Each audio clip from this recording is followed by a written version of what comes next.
Now, usually, I try to make videos that inspire you to travel or chase your dreams, and I'd much rather you watch those. But I do realize that a lot of times chasing your dreams end up becoming a business. So I thought I'd lend a helping hand, or two.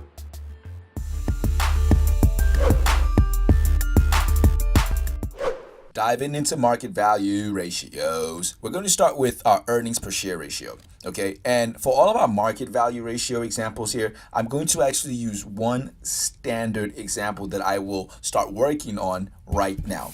All right, so let's take a look at us going public. Again, I'm planning, all right, on making videos that explains what the whole process really entails. But for right now, just understand the surface of it. We have a company and we have assets worth, let's say, $100,000, right? So value of our, these are our assets. Let me write it down over here. Okay. Assets, and we'll say, I'll do it in black. I hope this marker works. Ooh, it's really tiny. Can you even see that? I don't think so. Let's get another one. Let's use red. Okay. All right. This is worth 100,000. That means all of these assets, the historical cost of it, how much we paid for all of this, right, is $100,000. So again, remember what assets are made of. Okay, we know it's the stuff, the resources we have, but our cash, our inventory, our prepaid expenses, our property, plant, and equipment, our long-term investments, everything is bundled in our assets.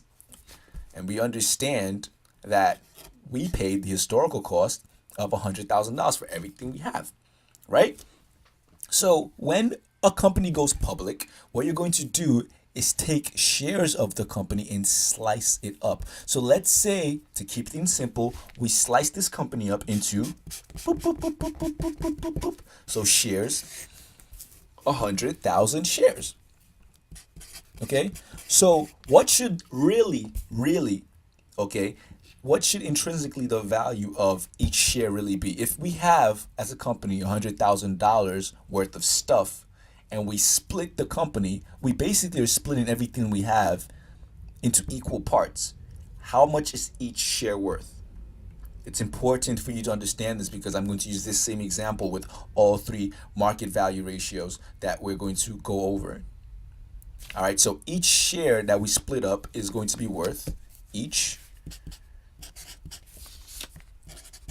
going to be worth $1, right? Technically, that's what it should be worth. Now, what's the market going to pay for it? They may very well pay $10 for each of them, but we know, understanding business, that the true book value of each share is $1 because we only have $100 worth of stuff. You understand that. We've issued 100,000 shares. And then what is this going to look like on a balance sheet? On the equity side of things, it'll say shares outstanding. Okay? The shares that we've issued.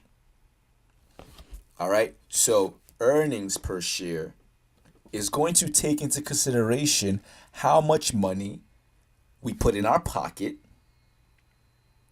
And then it's going to take into consideration each share. Right? All the shares we have. So earnings per share is really saying how much money did our company put in its pocket per individual share. So let's keep things very simple here and say for a period, let's make that period a whole year, right? We'll say that year we put in our pocket $100,000, which is not a lot. Like, why would you go public if really, well, I'm not going to laugh because I don't know. I don't want to insult anyone, but let's say for that period, we made $100,000, right? And we issued 100,000 shares. So our company put $100,000 in its pocket. I'm being really redundant here for a reason. So what is the EPS? Well, the earnings per share. EPS is equal to 1. Now, if you went and bought 10 shares, right? Let's say you paid the book value, right? You paid $1 each. So now you own 10 shares of the company, right? How much money do you get to put in your pocket as a result of the EPS? Now, if you got excited, you got carried away, you said, hey, for 10 shares and an EPS of 1, which is all the money we put in our pocket divided by all the shares we've issued. All right, for owning 10 shares, you probably expect to put in $10 in your pocket, right? But no, just because the company puts it in its pocket doesn't mean you get anything. The only time you get anything is when the company issues out dividends. Okay, so don't get confused by the earnings per share. That's why I wanted to really take things slow and be a little dramatic, because that's kind of my style, right? If I have a teaching method, it's really the dramatics and the flair. Flair. All right, so don't get confused. If you own 100 shares and you paid $1 each for those shares, and the company made $1, it was able to put $1 in its pocket for every single share that it issued, it doesn't mean you get $1 per share. It just means that the company is able to put that in its pocket. You only start putting things in your pocket when we start talking about dividends. But still, you want to understand how well a company's doing. A company's going to try to make as much per share as possible to impress others. Okay, because if all of a sudden for each share you're making $5, well, a lot of people are probably going to think it should be probably worth around $5. You know, like it's a step in understanding how you're supposed to interpret things. Okay, so net income over total shares outstanding is our earnings per share, but don't think just because you own those shares that you get to put those earnings in your pocket. What you put in your pocket as an investor is going to come from the dividends. Okay, so here, let's remove this so we don't confuse anyone. This is really what we're looking at. We said the assets, all right, the book value of our assets is $100,000 for everything we have. We issued the 100,000, we issued out 100,000 shares, and we said for every share you purchase, you own a slice of our company, 1 out of 100,000.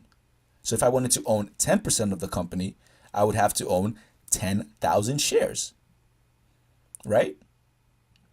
If I wanted to own 100% of the company, I would have to own 100,000 shares.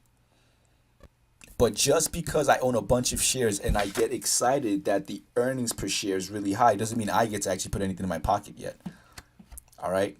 You, as an investor, only gets to put money in your pocket when the company issues out dividends. But this is a very good place to start in understanding the market value of a company. All right, how much is it earning for every single share? All right, so hopefully that made some sense to you. It's very easy to calculate. Again, you go to your net income, which you'll find on your income statement, and then you will look at your balance sheet. So you'll be able to find the total amount of shares outstanding, the amount of shares that the company's issued. How many times did the company slice itself? You'll see millions. You'll see 1 million shares issued. That means it's sliced its ownership into 1 million pieces, 1 million equal pieces, I should say, as well. So whatever the market says is the value of that share, you pay for it, you own a chunk of the company. Okay?